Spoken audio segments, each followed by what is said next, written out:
Hey Hygienists, welcome back to my channel for another video. If this is your first time on my channel, what's poppin'? I'm Kalesha and I am a registered dental hygienist, and I post dental hygiene related content here on YouTube every single Friday. So if that's something you're interested in, be sure to go ahead and hit that subscribe button so that you can become a dental hygienist. Over the last few weeks, I've gotten a ton of comments from you dental hygienists saying that y'all are graduating soon, and I was like, I need to make a video for the new graduates. But before I get into today's video, I want to congratulate you. You have made it to the end of dental hygiene school. Woo! Just take a minute, take a breath, reflect over the last 2 or however many years it took you to get here, and now you can see the light at the end of the tunnel. It was all worth it. In just a few short months you'll be graduating, and if I remember correctly, you're probably right now taking your boards or preparing to take your boards, which is scary, but you're equipped. You're gonna get through this, and like I said, the light is at the end of the tunnel. You can see it, you can feel it, and you are about to live it. Transitioning from dental hygiene school into the real world can be nerve-wracking. Trust me, I know, I've been in your shoes before, so I want to give you 5 tips that I wish I had known as a new dental hygiene graduate. Tip number 1 is to protect and look out for yourself. Your instructors are probably telling you this right now in your ethics class, and I just want to drill it and bring it on home. Our licenses are on the line when we are working with the general public. You always want to have your best interest and your patient's best interest at heart. You never want to jeopardize your license to avoid confrontation with a dentist. There are 2 things that can protect you: documentation and liability insurance. Now, some dentists provide liability insurance for you as a hygienist, but you may have to get some on your own, but I promise it's worth it. If your dentist is against you following the state laws, rules, and regulations, you do not need to be in their office. Not only do you need to protect yourself against malpractice lawsuits, you also want to make sure that you are following your state's dental board rules and regulations to keep your license valid. I highly recommend you keep a binder or a journal with all of your CE credits, your certifications, and your radiology permit handy in the event that you are chosen during a particular calendar year for an audit. You want to be prepared and have all of your documents ready so that you're able to get your license renewed in a timely manner. Tip number 2 may sound small, but it's a big deal. Be confident. When you're entering an office with seasoned hygienists or hygienists that have been in the game for a little while and you are a new graduate, it can be intimidating, but fret not. You all learned the same material.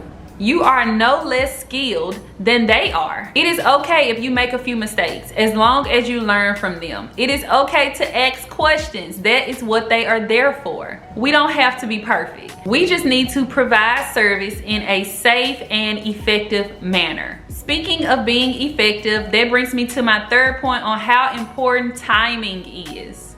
Going from seeing patients in dental hygiene school to an actual practice is gonna be a big adjustment. I remember in dental hygiene school being able to have practically all day with the patient.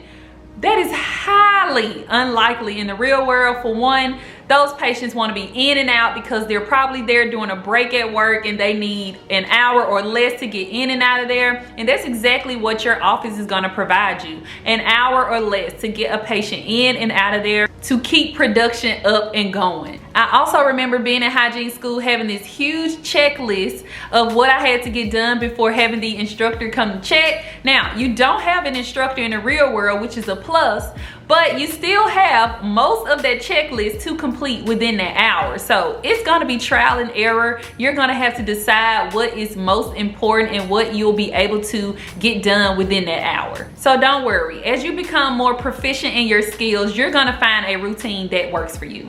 And just as a bonus tip, I found that the 20-20-20 method works best for me. The first 20 minutes is the initial assessment. That's when you want to go over the medical history, you want to take any x-rays that are needed, and you want to do your periodontal charting. The next 20 minutes you want to spend scaling. Now, this is going to be enough time for your true regular every 6-month prophy patients. Now, you may need a little bit more time for someone that hasn't been in a little while and have a little bit more buildup, but those minutes in the initial assessment may be shorter, and that grants you a little bit more time during that scaling portion. And in the final 20 minutes, you want to use this time for polishing, flossing, oral hygiene instruction, which also can be done while you're scaling. Get the doctor to come in and check, and also turn your room over and get ready for the next patient. If you want to see this 20-20-20 method in action, be sure to drop me a comment down below saying 20-20-20, and I think it'd be a very fun challenge to film on a patient here in office so you all can see how it actually plays out in real life.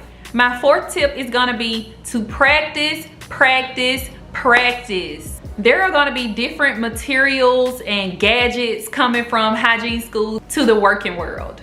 I can specifically remember the x-ray gadgets being totally different in the real world than they were in hygiene school, and I felt very unprepared. So you are going to have to familiarize yourself with the new gadgets and the new materials that you're going to be using in the real world. This is going to take you setting some extra time aside, not during work hours, to actually learn how to use the equipment or the software or the different gadgets that they have.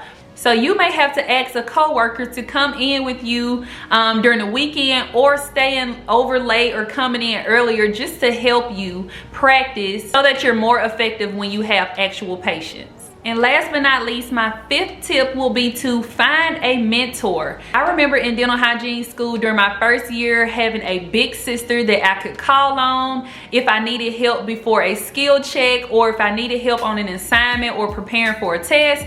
And I remember in my second year having a little sister to help.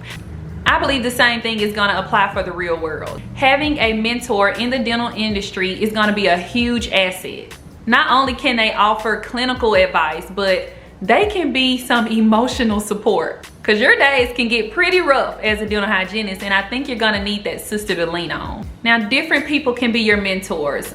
Even one of your instructors can become your mentor, one of your co-workers, or even your favorite YouTuber, me. So if you know these videos help you, be sure to share them with a fellow hygienist. That may help them too. I'm always down in the comments answering questions, and my Instagram is always open to you all, so be sure to follow me. I'm always answering questions on there. But you want to have someone in this industry to help guide you during this transition to be less confused and more at ease through the different challenges that you may face. So that concludes today's videos on my 5 tips for the new graduates. Again, congratulations, you have made it.